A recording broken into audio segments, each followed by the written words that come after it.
Hello, dear friends. I'm Shinglot and you're watching Balmurti Online in English, which is an initiative by the Unified Growth Foundation.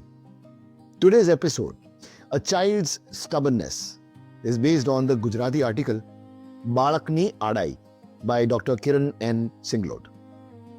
It reflects on something every parent encounters, that phase where children push back, resist instructions and test boundaries. But behind that stubbornness is often a child's unspoken need for approval, attention, and love.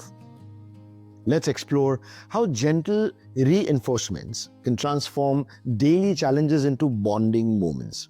Now, before we begin, if you are only listening and not watching this podcast, make sure to check out our channel for the full video version of this very same episode.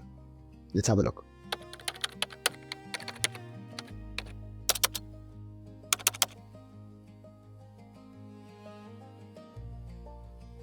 Namaste listeners, welcome to Parenting Conversations. I am Priya and joining me today is my wonderful co-host Arjun.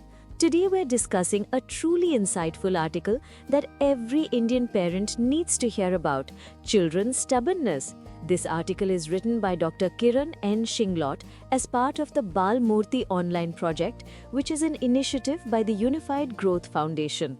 Namaste everyone, I'm Arjun. And honestly, Priya, when you mentioned we'd be talking about stubbornness, I immediately thought of every household argument I've witnessed. What strikes me about Dr. Shinglot's work is how it captures something so universal. The moment a parent says something, the child does the exact opposite. You're absolutely right, and what's fascinating is how Dr. Shinglot explains this isn't always mischief, it just feels right to the children. The article mentions how this becomes especially prominent once they start primary school. You know, that 4th standard kid making excuses at mealtime, refusing to turn off the TV at bedtime, school bags never going where they should. Oh yes, and here's something that really struck me from Dr. Shinglot's writing.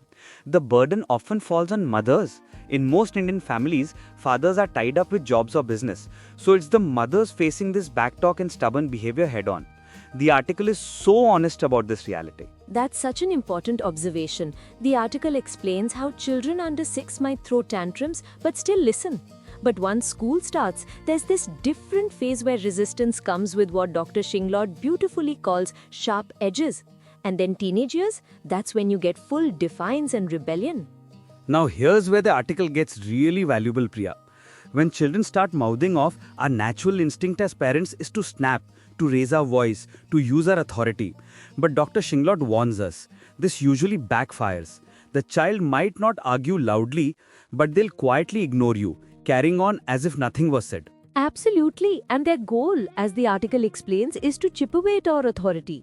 Those typical lines we use like, just wait till your father comes home. Dr. Shinglot says this is actually admitting we've lost control.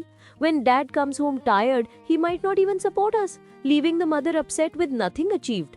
Here's something really encouraging from this Balmurti Online article. From ages 6 to 12, backtalk is completely normal even in the smartest children.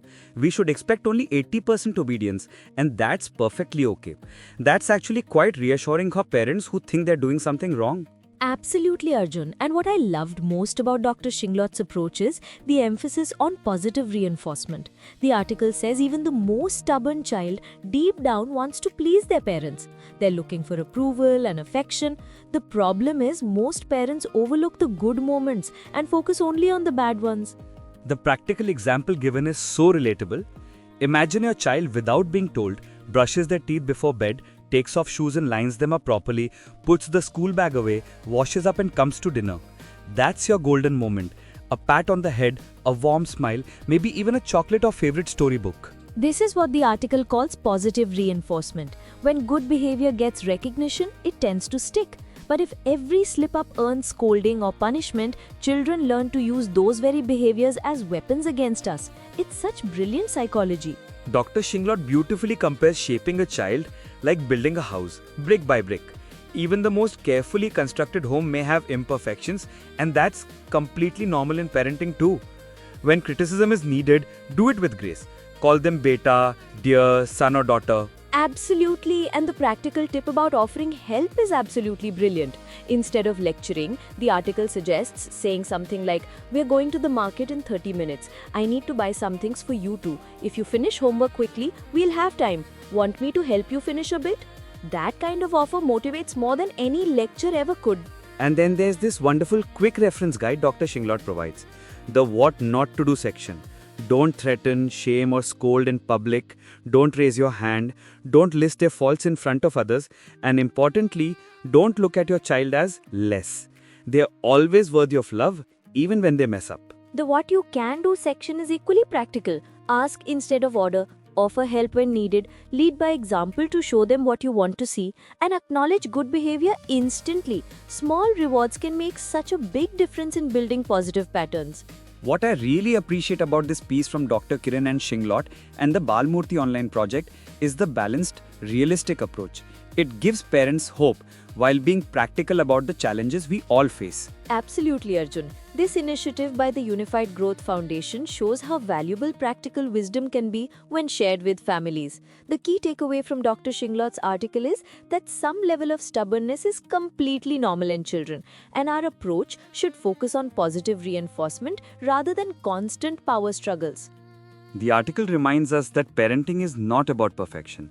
It's about understanding, patience, and celebrating those small moments when our children show good behavior. Every small act of positive reinforcement can make a tremendous difference in shaping their character. Thank you so much for joining us today, listeners. This discussion based on Dr. Kiran N. Shinglot's work in the Balmurti Online project has been truly enlightening. Remember, every child is unique, and with the right approach, we can guide them while preserving their wonderful spirit. Until next time on Parenting Conversations, it's Priya and Arjun reminding you that parenting is a journey of love, patience, and continuous learning.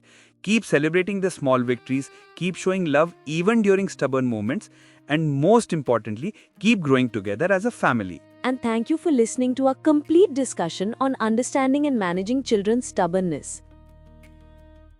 This episode reminds us that stubbornness isn't a flaw, it's a signal. And what we do in response can either deepen distance or build trust. Now, I would love to hear from you. What approach has helped you respond to your child's back talk with empathy? Share your experience in the comments. It might help another parent feel less alone. And don't forget to like, share, and subscribe to our channel. Follow us on our social media handles and visit our website for more meaningful parenting conversations. Namaskar.